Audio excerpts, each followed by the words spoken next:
یزید جب امیر بنا تو سب سے بڑا تھریٹ کیا تھا کہ میری بدعمالیوں میری بدکاریوں پر کوئی اگر احتساب کرے گا، کوئی ریزسٹ کرے گا تو وہ حسین ہے رضی اللہ تعالیٰ عنہ۔ ان کی بیعت لے لی تو سب کچھ کلیئر ہو جائے گا۔ مدینے کا گورنر تھا ولید، اس کو کہا فوراً حسین کو بلاؤ اور بیعت لو۔ بیعت مطلب this was an oath, this was actually oath, یہ ایک حلف تھا کہ میں بغاوت نہیں کروں گا، جو خلیفہ ہے اس کی ہر حال میں اطاعت کروں گا، حلف تھا۔ تو اس وقت امام حسین رضی اللہ تعالیٰ عنہ، حضرت عبداللہ ابن عباس اور حضرت عبداللہ ابن زبیر یہ مسجد نبوی شریف میں بیٹھے تھے۔ اب امام حسین وہ مسجد نبوی میں پانچوں نمازوں کی امامت کرایا کرتے تھے، اور اس وقت ولید کا نمائندہ آ کر کہتا ہے کہ جی رات کے اس پہر میں آپ کو ولید بلا رہا ہے۔ اب حضرت عبداللہ ابن زبیر وہاں بیٹھے ہیں، یہ کوئی عام ہستی تھوڑی ہیں، یہ تو زبیر بن عوام عشرہ مبشرہ کے بیٹے ہیں، حضور کی پھپھی کے پوتے ہیں اور صدیق اکبر کے نواسے ہیں۔ حضرت عبداللہ ابن عباس اس امت کے پہلے مفسر ہیں۔ انہوں نے کہا اتنی رات کو خلیفہ بلا رہا ہے، اتنی رات کو گورنر بلا رہا ہے، کیا وجہ ہو سکتی ہے؟ امام حسین زیرک اور ایک ان کا ویژن تھا۔ اب دیکھیں عربوں میں یہ عادت رہی ہے کہ جب بھی خلیفہ چلا جاتا ہے تو اس کی جانے کی خبر کو ڈسکلوز نہیں کرتے، جب نیا جانشین اپنے قدم جما لیتا ہے نا تب ڈسکلوز کرتے ہیں۔ امام حسین نے فوراً فرمایا کہ میرے معاویہ کا انتقال ہو گیا، ان کا وصال ہو گیا ہے، اور یہ ہمیں یزید کی بیعت کے لیے بلا رہا ہے۔ کہ تو مسئلہ بن سکتا ہے، تب کیا ہوگا؟ عبداللہ بن زبیر نے کہا کہ آپ کے ساتھ 16 چاقو چوبند دستہ بھیج رہے ہیں، اندر جائیے گا، کوئی مسئلہ ہو تو آپ پکاریے گا، آن ون کوشن یہ اٹیک کر دیں گے۔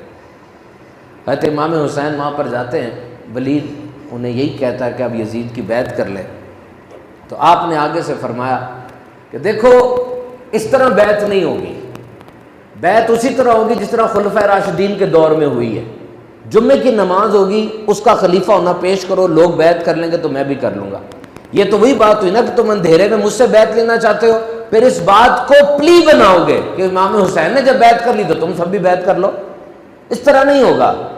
اب وہاں پر ایک انتہائی شریر اور بدتمیز آدمی عبدالمالک بن مروان بیٹھا تھا، اس نے ولید کے کان میں کہا کہ ابھی اگر حسین چلے گئے نا پھر کام ہاتھ سے نکل جانا ہے۔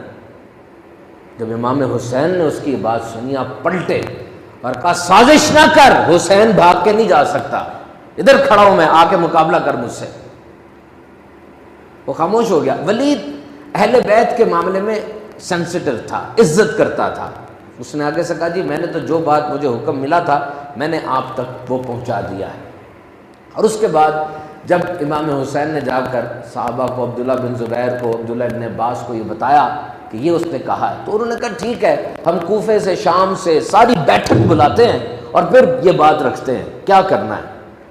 آپ نے فرمایا ایسا نہیں ہوگا، ولید اور Abdul Malik bin Marwan they are ready for the battle, وہ تو حملہ کر دیں گے اور مدینے میں خون خرابہ ہوگا، جبکہ میرے آقا صلی اللہ علیہ وسلم نے فرمایا کہ ایک مینڈھا ہوگا جس کی وجہ سے مدینے کی گلیوں میں خون بہے گا، تو میں وہ وجہ نہیں بننا چاہتا۔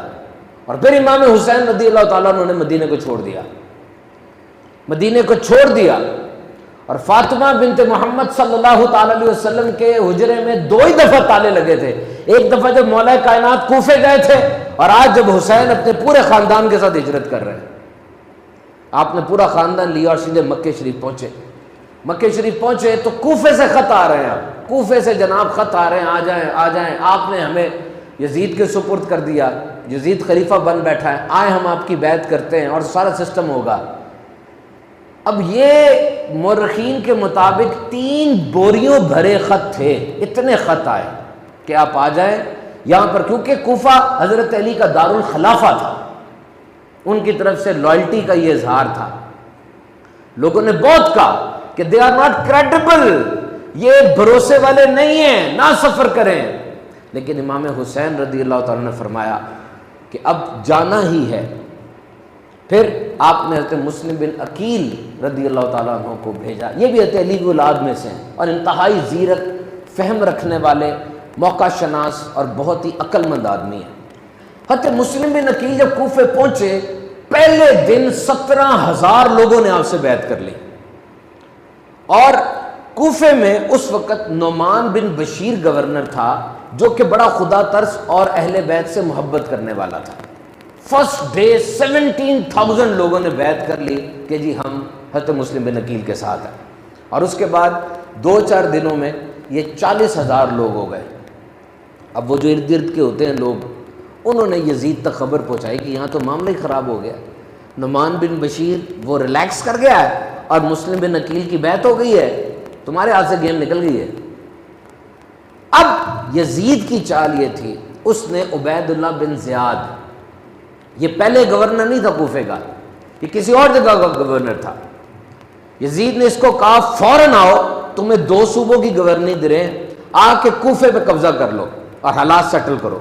عبید اللہ بن زیاد بہت ہی چلاک شاطر دماغ کا آدمی تھا. منہ کو ڈھانپا، چادر لی اور کوفے آ گیا. لوگ سمجھے امام حسین آ گئے، نعرے لگے باقاعدہ اس کے آنے پہ، اور وہ سیدھا چلا گیا گورنر کے گھر میں اور جا کے اس نے ان کو معزول کر دیا نعمان بن بشیر کو. اور وہ جو چودھری ہوتے ہیں نا بڑے، ان کو بلایا، کسی کو دھمکایا، کسی کو ماضی یاد دلایا، کسی کو سزائیں دی اور کہا جلد از جلد حالات میرے کنٹرول میں دے دو. اور دیکھیے وفاداریاں کیسے تبدیل ہوتی ہیں. حضرت مسلم بن عقیل کے ساتھ 40,000 لوگ تھے، اور جب یہ ظلم و ستم شروع ہوا عبید اللہ بن زیاد کا، یہ 40,000 7,000 رہ گئے. اور آپ نے جب جماعت کروائی، پیچھے 7-8 صفیں تھی، لوگوں نے ہاتھ باندھے ہوئے نیچے چھوڑ دیے تھے کہ عبید اللہ بن زیاد کا ظلم ہوگا، ہم تو اس کو کہہ دیں گے، ہم پیچھے کھڑے ہی نہیں ہوئے تھے ان کے. اور پھر حضرت مسلم بن عقیل کو سزا دی گئی. عربوں میں یہ دستور ہوتا تھا اس وقت کہ سزا میکسیمم دیتے تھے تاکہ ایک عبرت بن جائے. بڑے مینار کے اوپر سے مسلم بن عقیل کو نیچے گرا دیا گیا. آپ شہید ہو گئے اور ان کی لاش کو، میت کو لٹکا دیا گیا. مائیں اپنے بچوں سے کہتی تھی ہم نے امام حسین کا ساتھ نہیں دینا. ڈر پھیل گیا، پینک پھیل گیا. لیکن مسلم بن عقیل شہادت سے 1 رات پہلے خط لکھ چکے تھے کہ جی ادھر حالات بالکل سازگار ہیں، آپ آ جائیں. وفاداریاں بدل چکی تھیں، دل ساتھ ہیں، تلواریں ساتھ نہیں تھیں. ایک پہلو تھا، ایک پہلو نہیں تھا. امام حسین رستے میں تھے، ایک شاعر ملا تھا، اس نے کہا تھا حضور میں مسلم بن عقیل کی لٹکی ہوئی لاش دیکھ کر آیا ہوں، نہ جائیں کوفے. آپ نے فرمایا میرا بھائی لٹکا ہوا تھا، جھکا ہوا تو نہیں تھا نا؟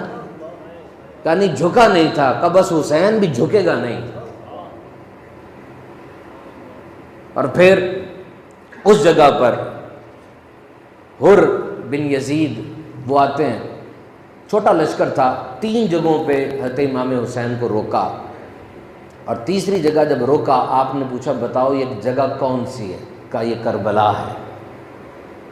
آپ نے کہا بس یہیں ڈیرے ڈال دو، یہیں ڈیرے ڈلیں گے اور یہیں ہوگا جو ہوگا.